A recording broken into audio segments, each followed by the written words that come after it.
Igreja Evangélica Cristo é Vida, a sua cidade refúgio.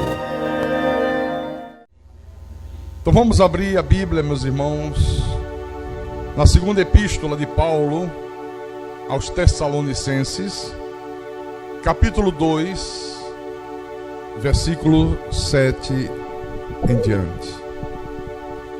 E esta é a 7ª mensagem que o pastor traz à igreja sobre o tema o mistério da iniquidade que já opera. E já opera há 2000 anos, hein? Quer dizer, mais do que nunca, ele está numa atividade tremenda nesse mundo. Encontraram todos?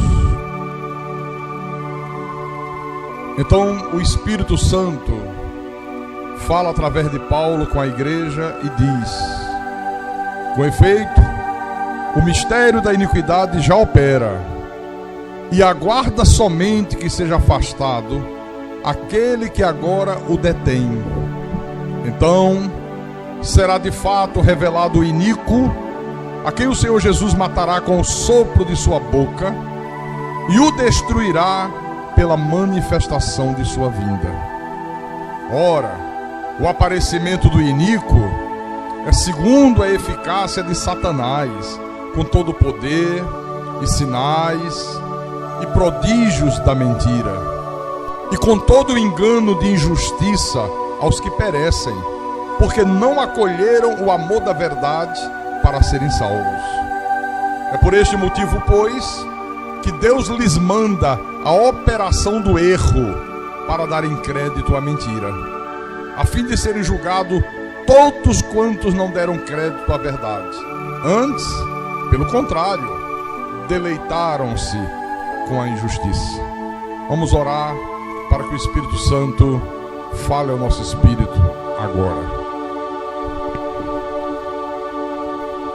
Às vezes calmo para ouvir a voz de Deus, então medito para ouvir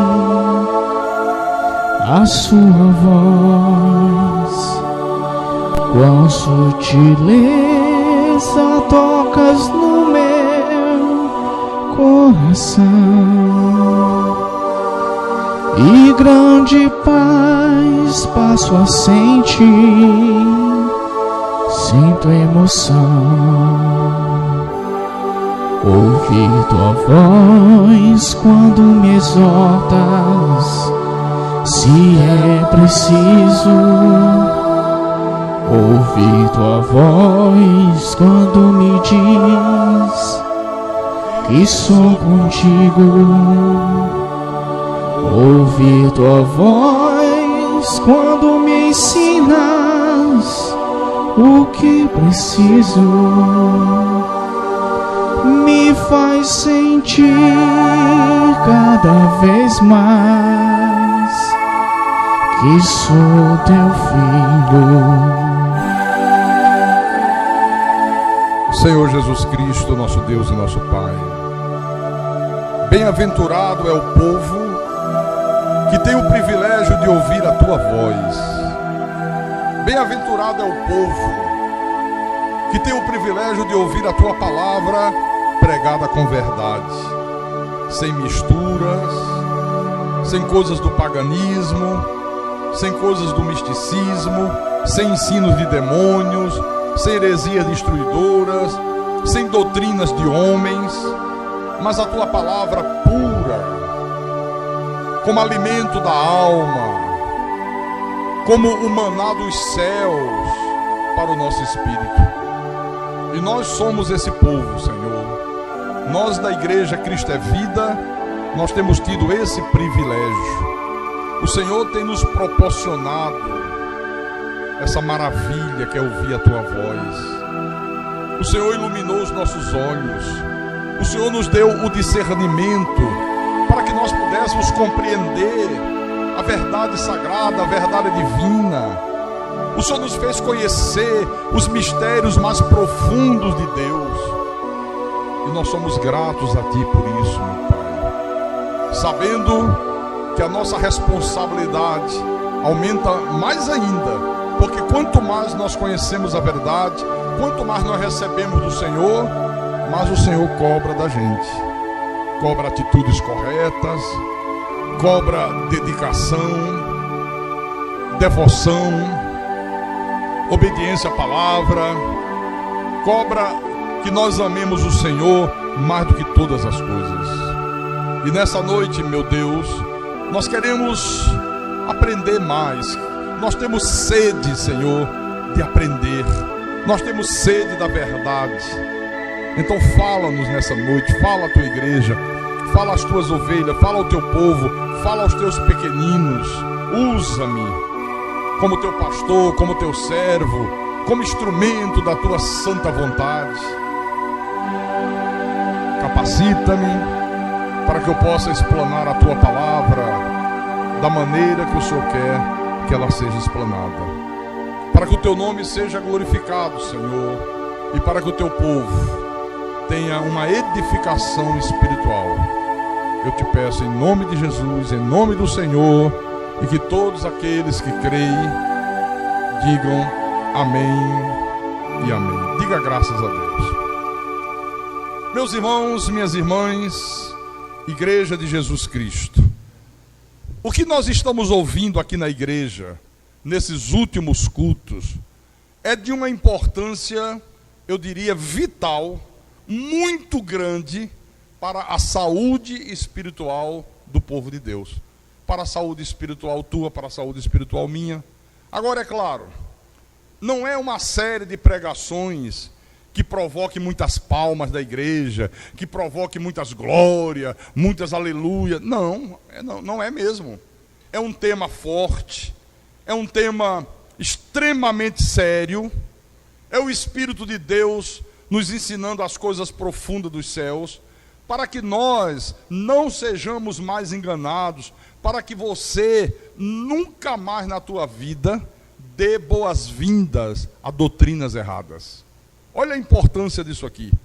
Então, tudo que você tem ouvido aqui é para você conhecer a diferença entre o céu e o inferno, a diferença entre a igreja verdadeira e a falsa igreja, a diferença entre a verdade e a mentira, para que você nunca mais venha chamar o bem de mal, nem o mal de bem. Então, abra por favor a tua Bíblia, para que você leia o que o Senhor Jesus disse em Mateus capítulo 24, Mateus capítulo 24, versículo 24, perdão, versículo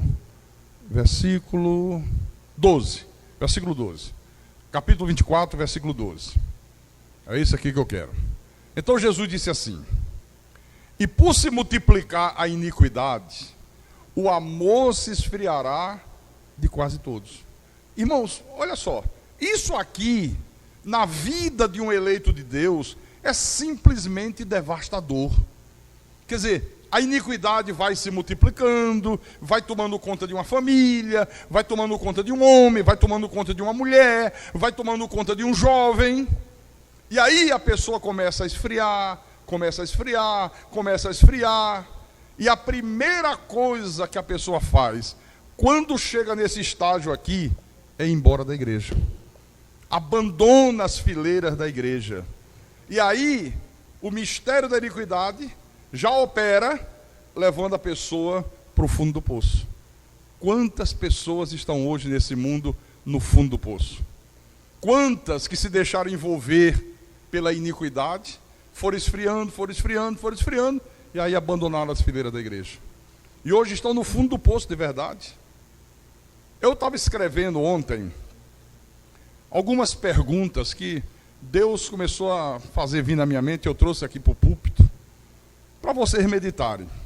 Por exemplo, o que leva um cristão a ficar enchendo a sua cabeça, a ficar enchendo a sua mente com coisas profanas, com imoralidade, com pornografia? O que leva?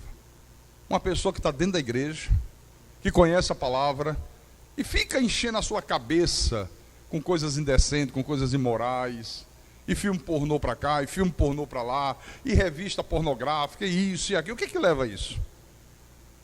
Outra pergunta. O que leva um pai cristão a espancar os filhos? A agir com violência com seus filhos? Quantos casos a gente conhece? A ponto dos vizinhos dizer, como é que pode, vive dentro da igreja, olha como ele trata os filhos. Quando o filho comete um erro, ele trata o filho pior do que um animal, espanca, bate. O que leva um homem ou uma mulher de Deus a ter explosões de ira dentro da sua casa, dentro da sua família?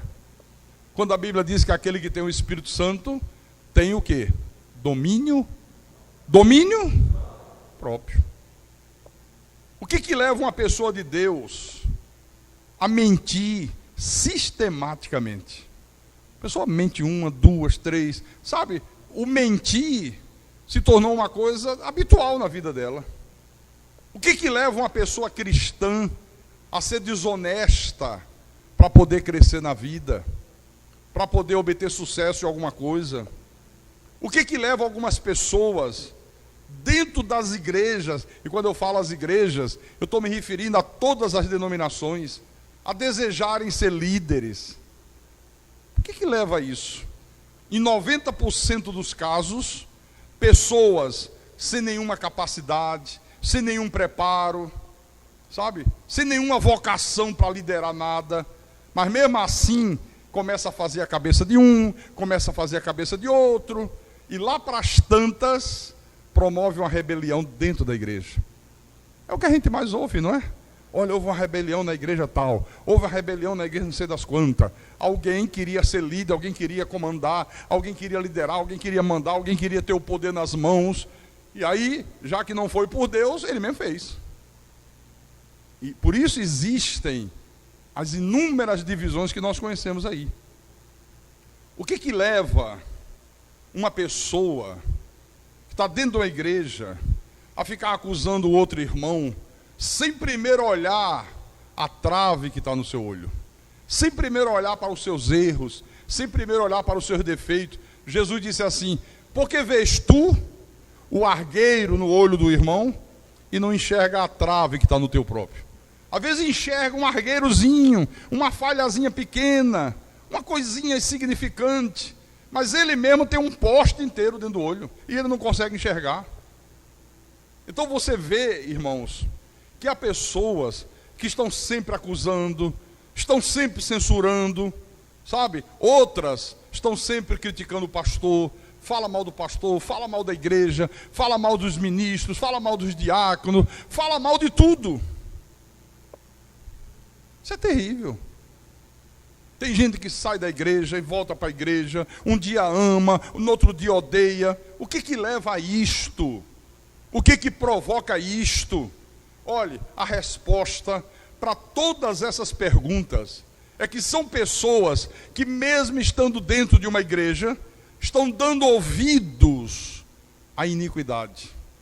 Não estão dando ouvidos à verdade de Deus. Essa é a resposta. São pessoas que, mesmo dentro de uma igreja, estão dando ouvidos ao mistério da iniquidade que já opera. Não estão dando ouvidos à verdade sagrada.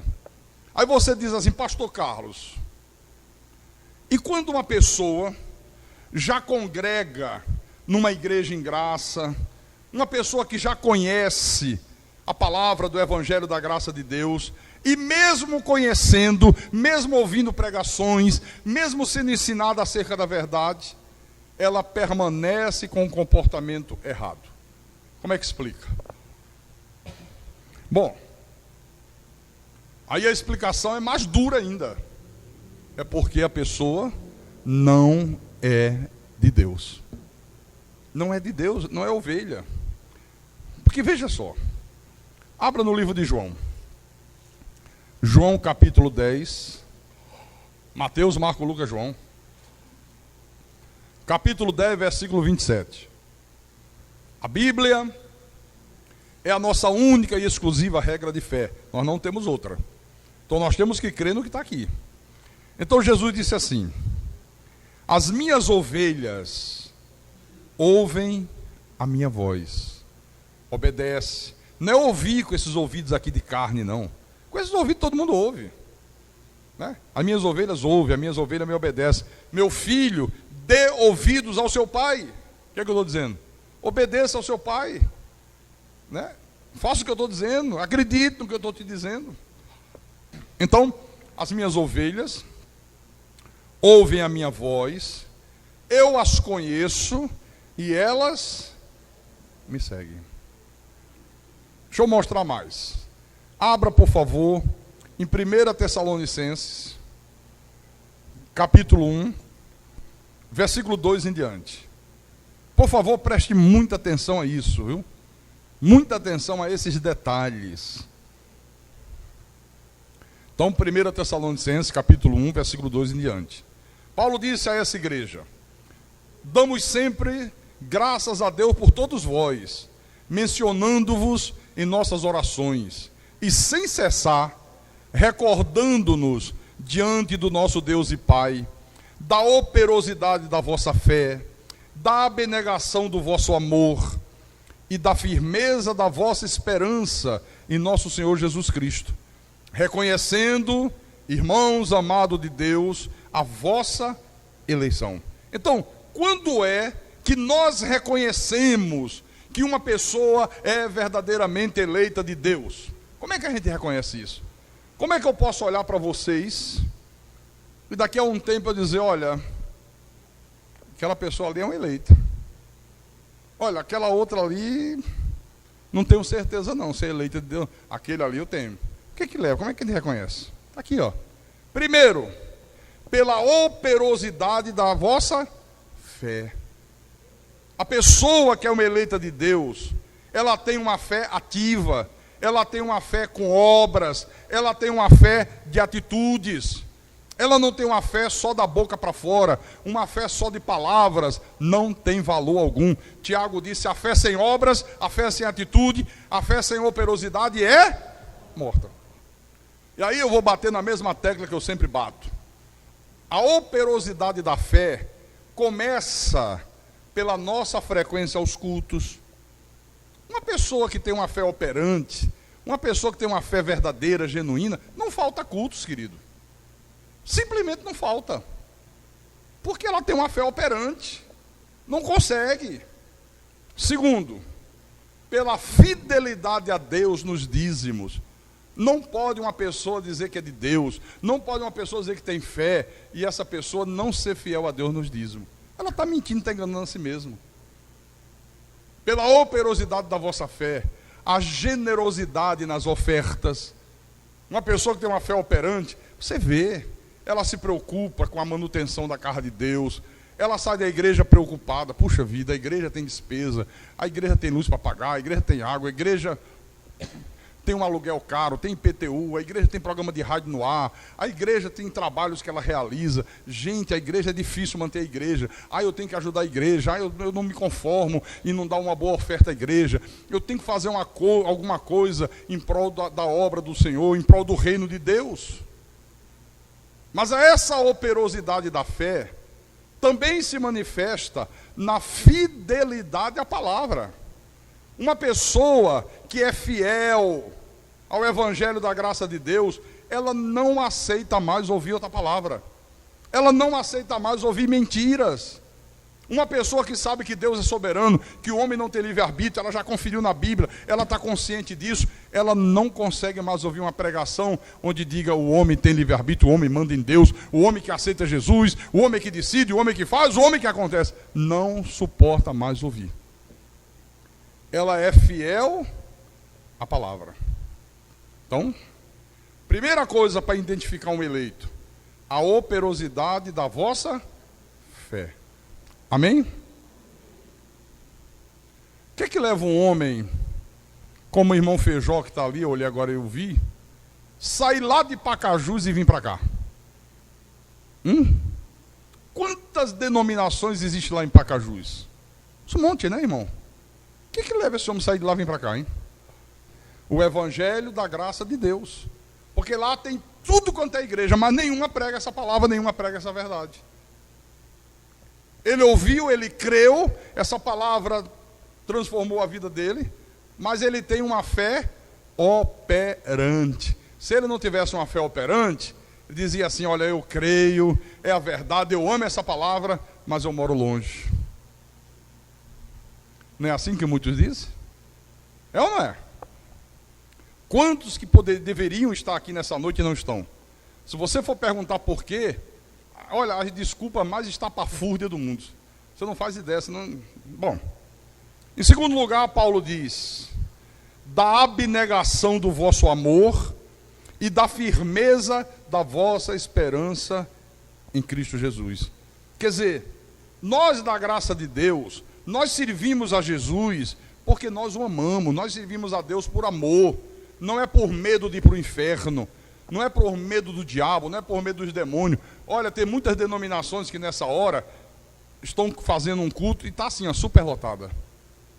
Mas as pessoas estão ali e não faltam, não é por amor a Deus, é por medo. Quarta-feira tem culto, hein? Cuidado, se você não vier, o inimigo está na porta da tua casa. Quando você não vem à igreja, ele entra. Ele está em derredor. Se você não vem para o culto, você abrir uma brecha, ele entra. Aí a pessoa: Deus do céu, não vou abrir brecha nenhuma, eu vou para o culto. Mas não é verdade. Não é assim que a coisa funciona? Ou estou falando alguma bobagem? Por que você está aqui hoje? Por medo? Alguém disse: se você não viesse, o diabo ia te pegar? Não. O que te trouxe aqui? O que tem te trazido aqui? O que faz você toda quarta-feira estar aqui na igreja? Domingo de manhã você está na igreja, domingo à noite você está na igreja. O que faz? O amor a Deus. O amor à palavra. Viu? Quantos de vocês saíram do trabalho ainda há pouco? O corpo está cansado, louco para ir para casa, tomar um banho, jantar, sentar um pouquinho no sofá, assistir um telejornal, uma coisa. Mas vocês: não, o meu amor para com Deus me impele a ir para a igreja. Eu tenho que ir lá, eu tenho que louvar o meu Deus, eu tenho que adorar a Deus, eu tenho que ouvir o que Deus tem a falar comigo nessa noite. Amém? No versículo 6 e no versículo 7, Paulo diz: com efeito, vos tornastes imitadores nossos e do Senhor, tendo recebido a palavra, posto que em meio de muita tribulação, com alegria do Espírito Santo, de sorte que vos tornaste o modelo para todos os crentes na Macedônia e na Acaia. Olha só, imitar o seu líder espiritual, não é imitar os gestos, não é imitar a voz, como a gente ouve nas seitas, né? Você pega a Deus é terror, Deus é amor. Você liga o rádio, todos eles imitam o líder dele, mas imitam o que? A voz. Tudo fala da mesma maneira. Você pega a seita universal, como o líder da Universal tem as mãos aleijadas, pode observar. Todo rapazinho, todo pastorzinho de lá, faz a mesma coisa, entorta a mão. Imita o aleijão do Edir Macedo. Procura falar da mesma maneira. De hora que você ouve, acho que é o cara. Não, é outro imitando, está aqui, ó. Não é imitar isso não. Imitar o líder espiritual é você imitar as atitudes corretas, o caráter de Deus que aquele líder tem, os sacrifícios que aquele homem faz em prol da obra de Deus, a abnegação que ele tem. E graças a Deus que nesse aspecto aqui, eu sou exemplo para a igreja. Pode me imitar nisso aqui. Imite as minhas atitudes. Imite o caráter que eu tenho. Imite os sacrifícios que eu faço. Puxa vida, como é que esse homem se sacrifica? Olha como esse homem se doa para Deus. Olha como esse homem sacrifica a vida dele em prol do reino. Aí é para imitar. Viu? Como esse homem é um abnegado. Então, se uma pessoa afirma ser um eleito de Deus, mas não apresenta uma vida transformada, não apresenta essas virtudes aqui, ela está apenas e tão somente enganando a si mesma. Está enganando a si mesmo. Porque quantas vezes a pessoa vive uma vida dissimulada, está dentro da igreja, mas vive uma vida dissimulada, aparenta lealdade, mas no coração dela não tem lealdade nenhuma. Só aparenta, parece ser uma pessoa leal, parece ser uma pessoa fiel, mas na verdade não é. Às vezes a pessoa se diz cortada pela graça de Deus, Não, eu estou cortado pela graça. Não, essa palavra me transformou. Não, essa palavra me mudou completamente. Mas na primeira oportunidade que ela for repreendida no erro, que ela for repreendida por uma falha, corre da igreja, vai embora, vai para uma igreja da lei e mergulha outra vez no erro. Já viu pessoas assim? Cometeu uma falhazinha, foi chamar a atenção, foi exortado, pronto, acabou, já não presta mais, já vai embora. Às vezes, irmãos, tem coisas interessantíssimas, né? Às vezes chegam pessoas na igreja e elas querem ter oportunidade de pregar a todo custo. Eu já atendi pessoas no nosso ministério, e não foi uma, nem duas, nem três, foi muitas. Está vindo à igreja pela primeira vez. Aí pede para falar com o pastor. Diz: pastor, eu te ouvi no rádio, eu gostei dessa palavra da graça, mas eu quero fazer uma pergunta para o senhor. Aqui nessa igreja, dá oportunidade às pessoas? Como assim? Não, só dá uma oportunidade de vez em quando, o irmão subir no altar, o irmão pregar alguma coisa. Aí você... Não, irmão, aqui quem dá oportunidade é Deus. Não é a igreja, não é o pastor. Aí a pessoa fica. Se passou 1 mês, 2 meses, 3 meses, e essa oportunidade que ela queria não pintou, não surgiu, ela diz: eu vou sair da igreja, eu vou embora, porque aqui o pastor não dá oportunidade. E eu pergunto para essas pessoas: você quer oportunidade para pregar? Quero. Você quer subir um dia no altar e pregar? Quero. Então me diga uma coisa: qual é a chamada que você tem de Deus? Qual é o dom que você tem de Deus para pregar? Qual é a vocação que você tem para querer ocupar o púlpito da igreja e pregar o evangelho da graça de Deus? Porque, irmãos, eu não estou aqui porque eu quis. Eu nunca pensei em pregar evangelho nenhum.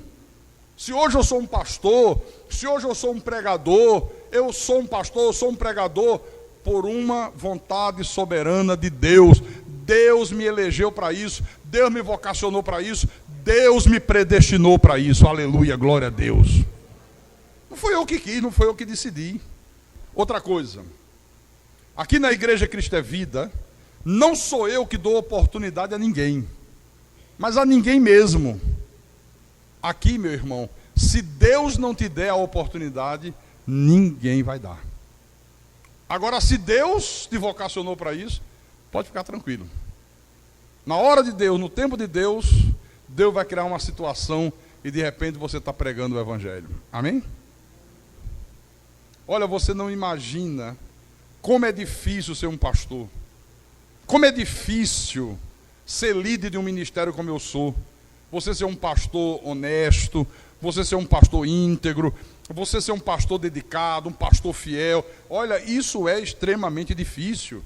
Às vezes, dentro da própria congregação, você encontra acusadores, você encontra pessoas te acusando. Às vezes a pessoa está com você, te abraça, te elogia, diz: olha, o pastor é de Deus, ou homem de Deus, ou homem cheio de conhecimento, como Deus fala através desse homem. Mas se amanhã você chamar a atenção daquela pessoa por algum erro, se amanhã você corrigir alguma atitude errada, ela já pinta você como o diabo em pessoa.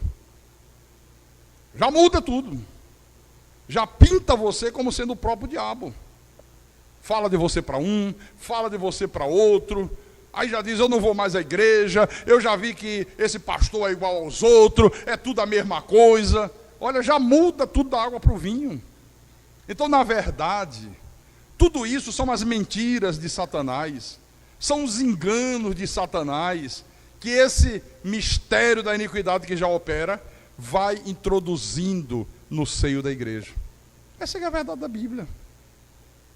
Então a verdade que Deus tem nos mostrado, através desses últimos cultos, é que o mistério da iniquidade, ele trabalha para levar o povo de Deus a chegar num ponto de não gostar da palavra de Deus, de não gostar da palavra do Senhor. O que já aconteceu no passado, na época do profeta Jeremias. Já aconteceu no passado com o povo de Israel, com o povo hebreu. Vou te mostrar. Vamos lá no Velho Testamento. Vamos lá em Jeremias, capítulo 6, versículo 10 em diante. Jeremias, capítulo 6, Versículo 10 diz assim, isso é Deus falando, viu? A quem falarei e testemunharei para que ouçam? Eis que os seus ouvidos estão incircuncisos e não podem ouvir. Eis que a palavra do Senhor é para eles coisa vergonhosa, não gostam dela. Pelo que estou cheio da ira do Senhor, estou cansado de a conter. Derramá-la-ei sobre as crianças pelas ruas e nas reuniões de todos os jovens, porque até o marido com a mulher serão presos e o velho com o decrépito. Versículo 12. As suas casas passarão a outrem, os campos e também as mulheres, porque estenderei a mão contra os habitantes desta terra, diz o Senhor. Porque desde o menor deles até o maior, cada um se dará a ganância. E tanto o profeta como o sacerdote usam de falsidade. Curam superficialmente a ferida do meu povo, dizendo, paz, paz, quando não há paz. Serão envergonhados, porque cometem abominação, sem sentir por isso vergonha. Nem sabe que coisa é envergonhar-se. Portanto, cairão com os que caem. Quando eu os castigar, tropeçarão, diz o Senhor. Você vê, achar a palavra do Senhor coisa vergonhosa, sentir vergonha da palavra, não gostar da palavra, ter ouvidos fechados para a voz de Deus. Olha, a mim me parece que isto aqui é exatamente a figura dos dias que nós estamos vivendo. Isso aqui é a figura do que acontece hoje. 90% das pessoas